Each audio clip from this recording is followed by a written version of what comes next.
Welcome to After Wine School, the podcast that demystifies wine and makes it approachable for everyone.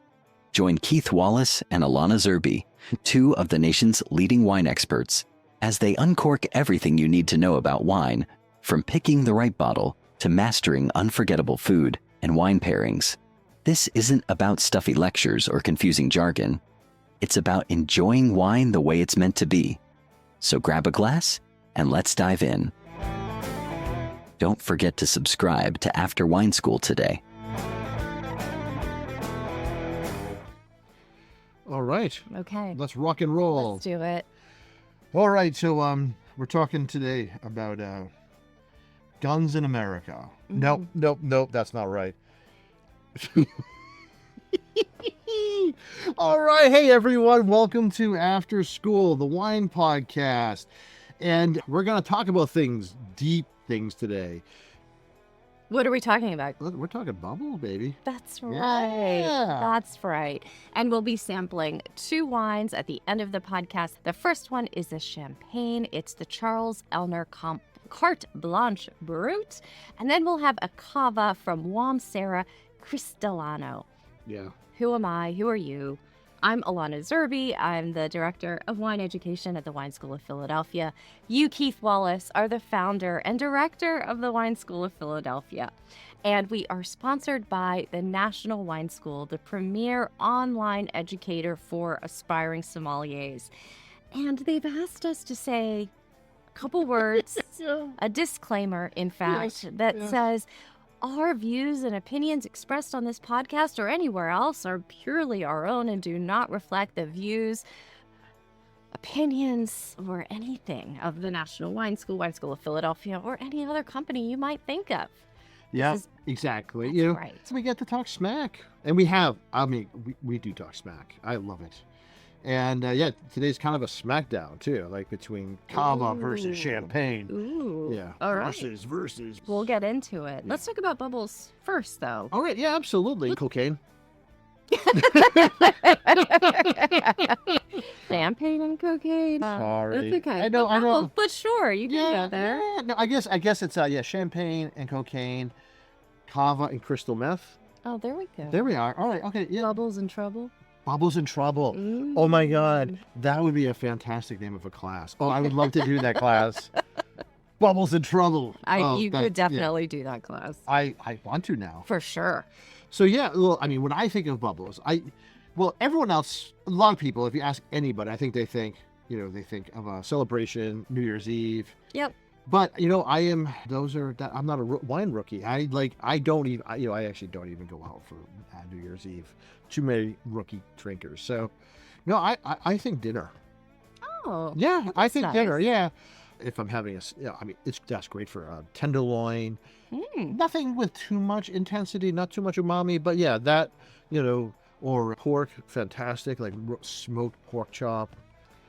Yes. I love the high-low pairing. Oh, yeah. I know something that you have talked about many times in classes and is the champagne and potato chips. Yes. But not just any potato chips, specifically Utz potato chips. What's wrong? The Zerbe brand of potato chips has to be Utz. They're so delicate and so salty. Yeah, I'm sorry. I have to go with the Cape Cod. Oh, of course you would. Yeah, those kettle fried. I mean, they're so thick. It's like there's just enough potato just to hold the fat and salt in place. Oh, and that crisp crunch, and then washing it down with bubbles. Oh, it is one of the most beautiful things.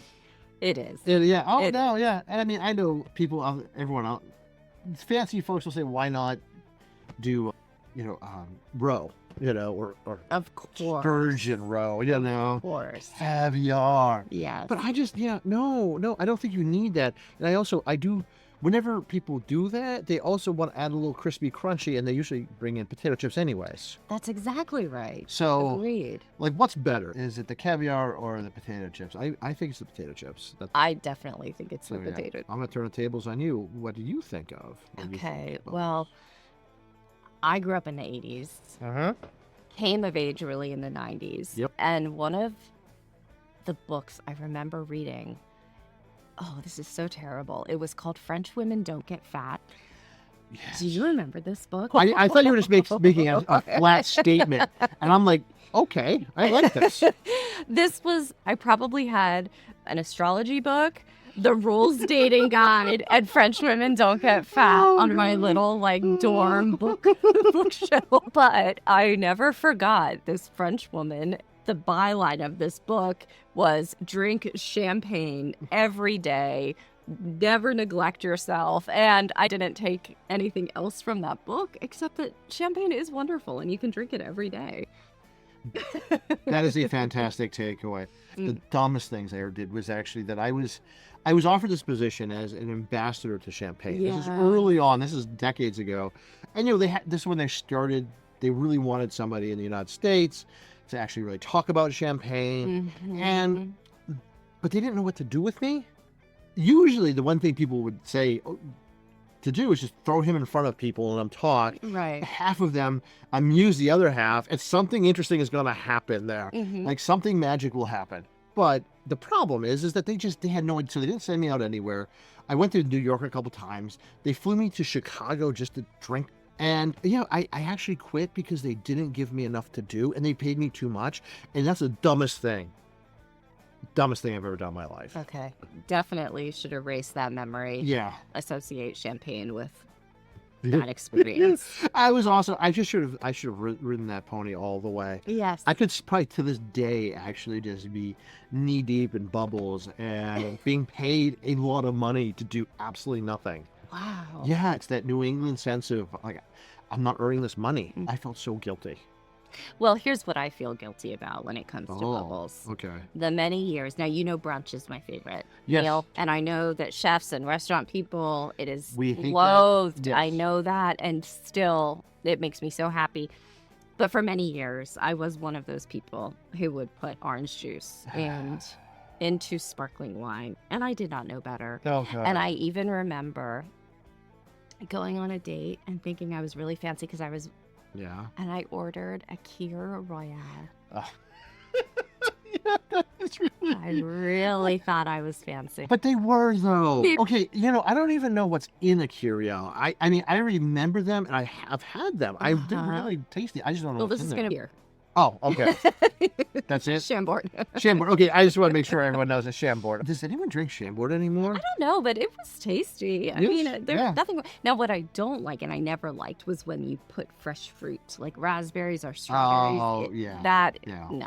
No bueno on that. But I did adulterate my bubbles. So I have since learned if you're drinking good stuff, which you should, don't add anything to it. Have bad bubbles that that are basically just soda for adults. And that's great for breakfast too. I mean, honestly, bubbles and orange juice. Come on, that is actually a great way to wake up in the morning. Oh, I think the morning is the best time.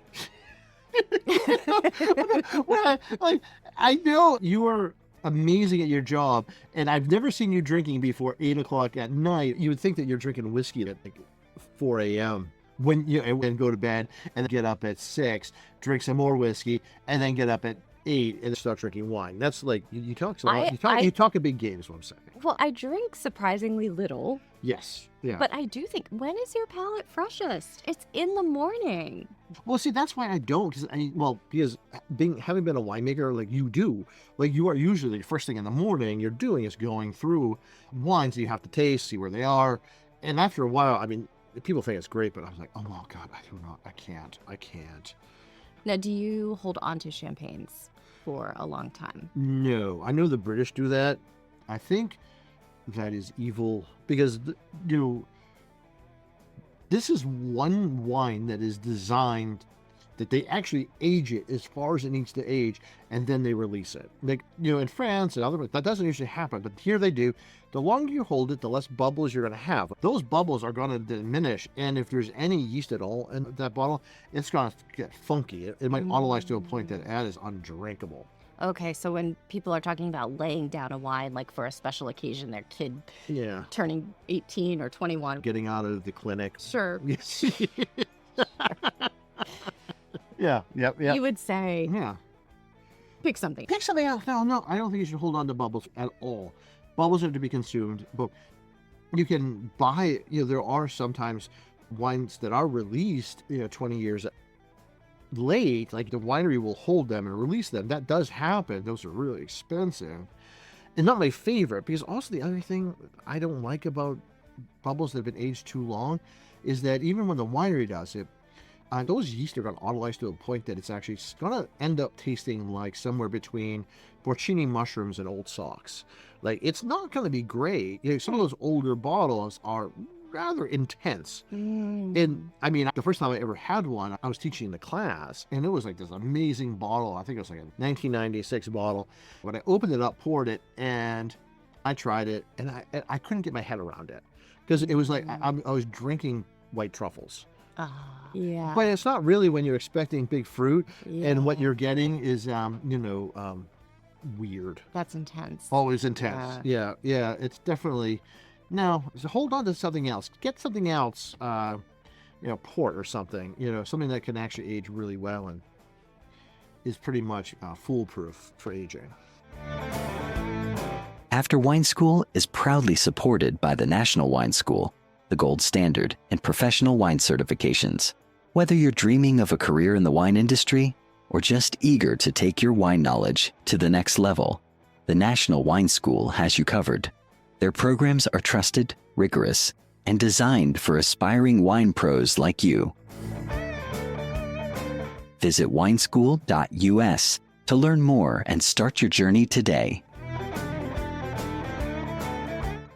Go-to regions for sparkling wine in general? Oh, yes. Oh, okay. Well, of course, grower producers in Champagne, yes. Staying away from any of the big labels. But I love me some good Cava. Like, just for like that low tier, mid tier, extraordinary. I do have the hate for Prosecco. Yeah. There's some good producers finally coming out, but the overwhelming majority of it is just trash. And I mean, it's trash. I know you, I know. I'm offending a lot of people. I hurt people's feelings with that, but it's just really not well made. A lot of it, if they're using a more traditional method, yes, I love that. I mean, I also do love the Cremants coming out of the Burgundy. Those are amazing. The British. Okay. I know. Yeah, the British are amazing. They're producing amazing bubbles. The problem is the price point is painful. Yeah. Fantastic wines. But, sure, if I'm hanging out with somebody from the UK, yeah, that's a baller thing to pull out. But as a rule of thumb, though, for that price point, I can buy really fantastic champagne, so why am I not doing that? And what price point are you? Well, because the price points, of course, really depend on where part of the country, when they're buying it, all that.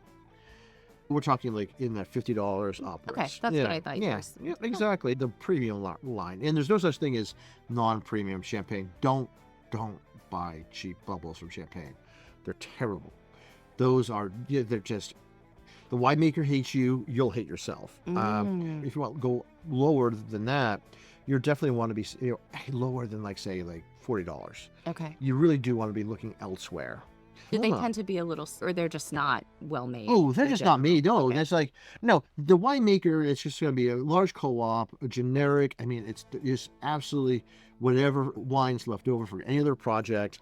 They're pulling it out of the septic system, whatever that is. It is just, it's just foul. And I know, because when I was a consultant for a large multi-state wine conglomerate, and we were bringing in some really inexpensive champagnes for their wine stores, and the portfolio tasting from everything in that at that point was around $20 a bottle. Now it's higher, but it was just awful. It was just sad.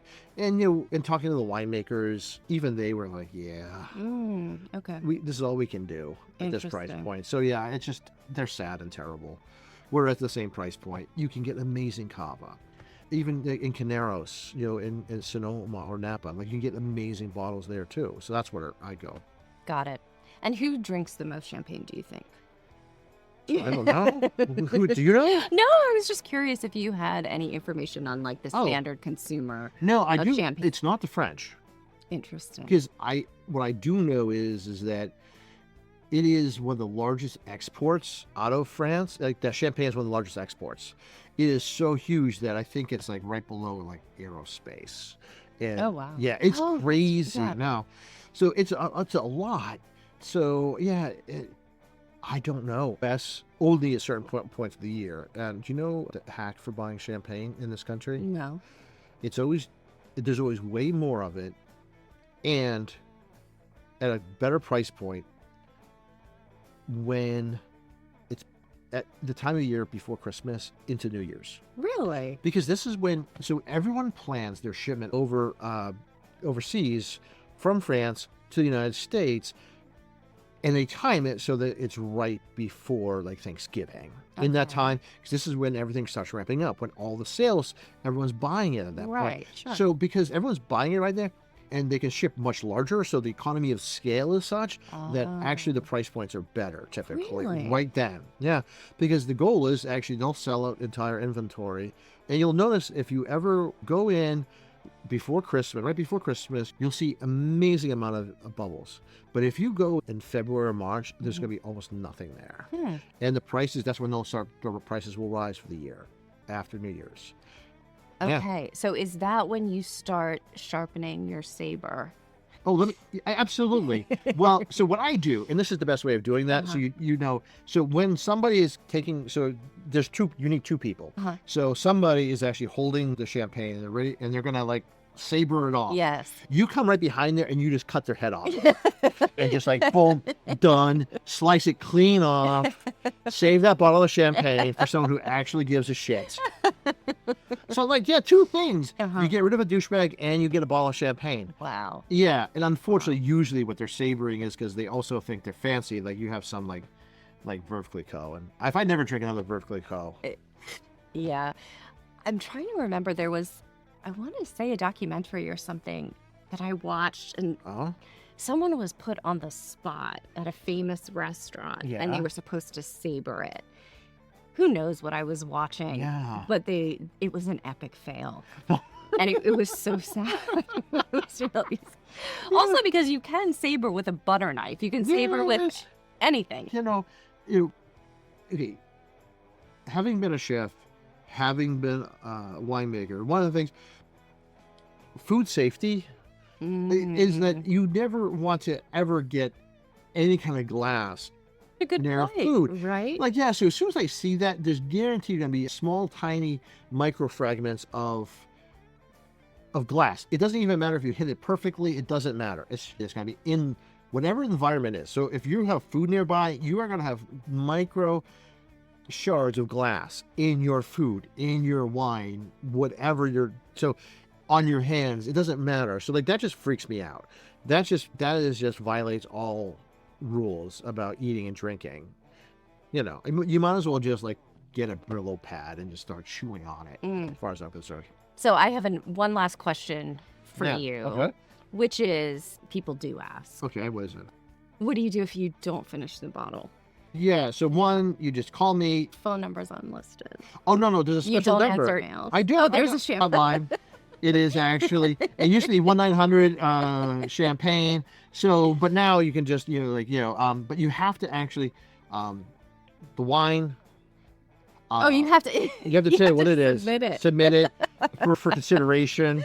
And then all you have to do is pay for my room and board and my transportation and my time. But I come on and You'll save the champagne. and I will be there for you in your time of need, at that moment where you felt like maybe you were a bad person, a horrible person for leaving a bottle of champagne half drunk, and then I'm there for you. Okay. I make you feel better. Your life is better. Even your pets love you again. Because that's the thing. There is a serious problem if you leave any champagne or even any bubbles. Especially cats don't care, but dogs. Let's leave pets out of there. Let's not talk about pets. Okay. All the pets are fine. Yeah, okay. Everybody's pet is fine. I'm not gonna murder a pet. I will definitely murder someone savoring a wine. There you go. No. All the pets are safe. Oh, yes. Well, what more can we say We about can't really. bubbles? I think that was excellent. Well, that's awesome. So what we're gonna do is we have two bottles. We're gonna do a Cava that is literally less than $15 right now, the Cava price point. And these prices change depending on where you are. But, you know, you expect 15-ish. And then we have an amazing bottle of champagne, which is just like one of the most classic of classic small producers. So, yeah. And, All so right. and of course, that's actually, you know, that's like 50 plus right now. So, you Okay. know. So, yeah. And here we go. All right, I shall pour. Glug, glug, glug. That's one for you, and Thank you. a little bit for me. Thank you very much. Cheers. Cheers, of course. It always makes me nervous. Oh, I know. Me too. Now, so, yeah, here we have Cava, baby. And,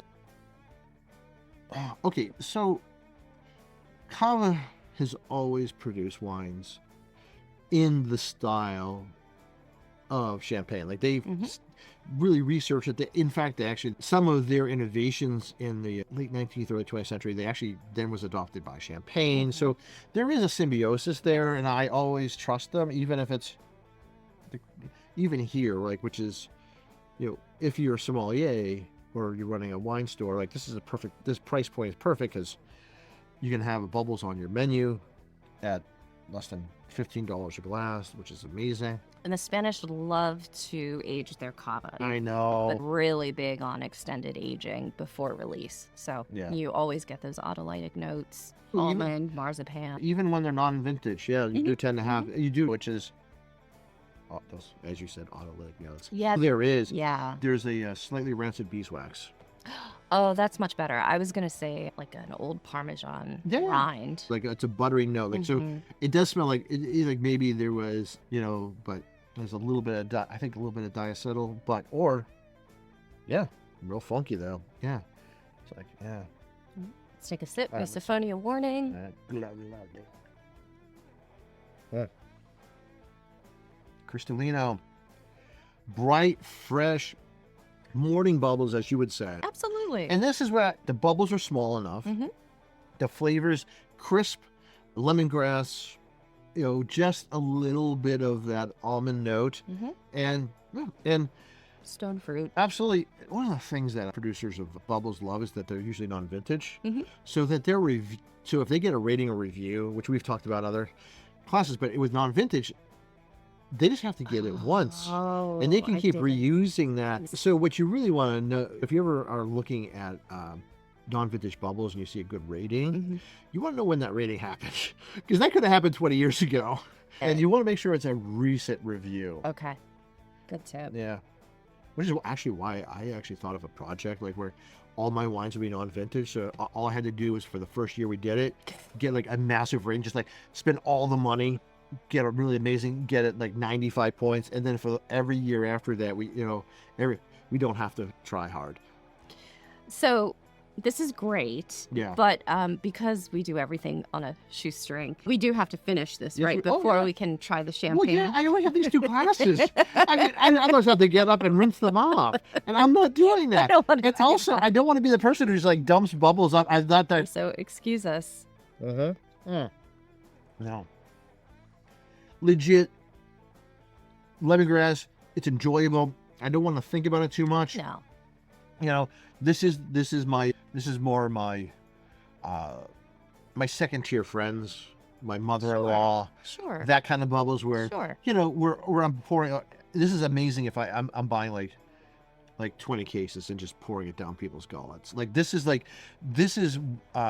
steps above wedding wine, but that's where I would bring this. I would bring this where I just want to get a lot of people really happy and drunk.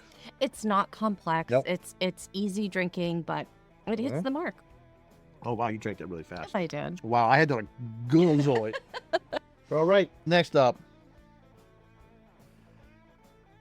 Elner. All right. I will hold your glass if Thank you you. would like. Oh yeah, that makes my life a lot easier. Here we go. A little bit from me. How much do you want? A lot of it. All right, here we go. All right. No. That's great. Exactly. Because I will fill it to I the know. top. Now, all right.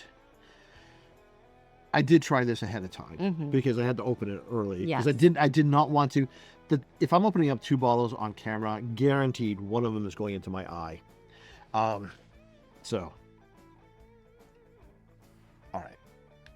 the differences, because a lot of people just don't know what the differences are. Or like, so many times someone will say, well, I like this wine and it's only $15, and people say all the expensive stuff tastes just the same. Mm-hmm. That comment does fall apart when you try them side by side. While that Cava was delicious and easy and fun, this has some of the same notes, but completely different variations and completely different formula. So you end up having something much more complex and interesting, because that nose, right? This nose is tangerine. It is wild strawberry, and I stole that from you because you mentioned that when we were off screen. Wild strawberry, but it also has this that yeasty note that's kind of almond, but it going somewhat a little further than that. Like there is a little bit of earthy note there. Oh, because this is actually the classic. Do you know how much Pinot Meunier is in this thing? 40%. Whoa. All right. So it's 40. No. I just looked it up for us. It's 40% Pinot Meunier, 30 Pinot Noir. Oh, okay. And the remainder is Chardonnay. So it's mostly red fruit. Yeah, and that's really shows. And this is the classic, This is what I want, unless you go to like a Blanc de Blanc, which I love. Those are creamy and sexy. But this is serious wine. Like, this with foie. Ooh. Right? Ooh. And not going foie, not with like something sweet, but something really like just keeping it decadent. Oh, I love that. Yeah. Okay. Let's take a sip. Yes. There's like a wheatgrass note to it. I like that. Do you see the difference in the bubbles, though? The structure of the bubbles? Yes. Where that Cava, you're like, oh, I noticed the bubbles. Like, they're big. And they're bouncy and they're fun. This is so linear. Like you have to pay. You don't even notice they're there. You just feel this essence of just energy. Yes. And you're not noticing them because they're so small. But that's true. There is like a vibration. Yeah. Energy to it. Yeah. And because champagne and all bubbles, they transmit all their flavor on the outside of these bubbles, because they're bringing these carbon dioxide bubbles into your palate and they're breaking apart, and what's covering them are actually a lot of flavor compound. So with this, you have that energy, but then as that energy dissipates in your tongue, all of a sudden you get all these flavors. And so the more bubbles, the more flavor, the smaller they are, the more intense those flavors are. And you get this combination of austerity, where this is lean and energetic, and then vibration, like that really high acidity, like you're cutting your tongue on an oyster shell kind of acidity.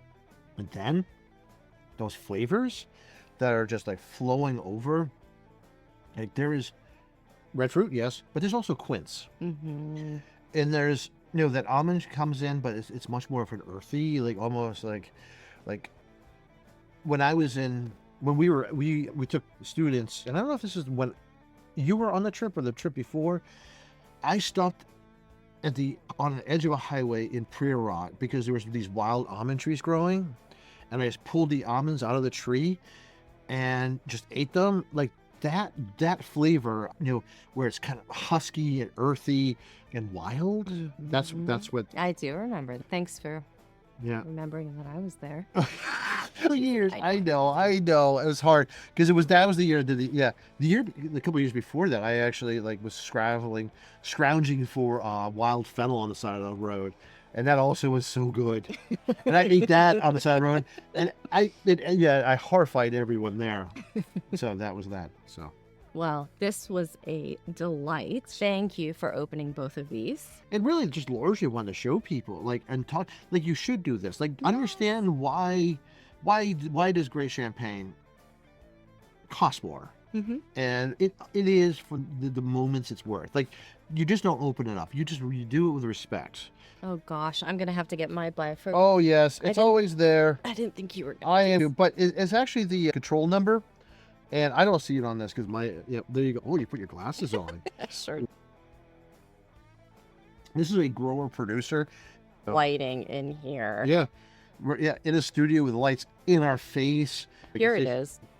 Oh my gosh. Even smaller. That's 4-point font. That's insanity. That's actually the same type where they have the warnings for cancer on cigarettes. And so this is a negociant manipulant. Yeah. NM. A small negociant is absolutely fantastic. An RM is great too, because that's the grower producers. Rickleton. Thank you. Yes. So there you have it. All right. If you want to learn more, Yeah. take a class. Yeah. We'll show you. Yeah, that's right. Look, me first. I'm doing me first. I want more. Would you like some more? All right. Always. All right, everyone. Look, this is awesome. We're going to just spend the next probably hour drinking this. And you can hang out if you like. But if you like this, look, subscribe, tell your friends, a good review. You know, the best, if you want to support this, being an advocate. You know, just if you think that this is important in the wine trade, just having some much more informal conversations, you know, off the cuff, very off the cuff, and just very, and not trying to be snooty about things. I hate the snootiness in a lot of how people talk about wine, and yeah, enjoy it. Be smart, but enjoy it. Lovely. Thank you so much. Drink good wine. Have fun. Yes, more champagne, please. More champagne. Thanks for spending time with us on After Wine School. If you enjoyed today's episode, hit subscribe so you never miss out on more wine wisdom, tips, and laughs. Until next time, raise your glass, savor the moment, and cheers to you.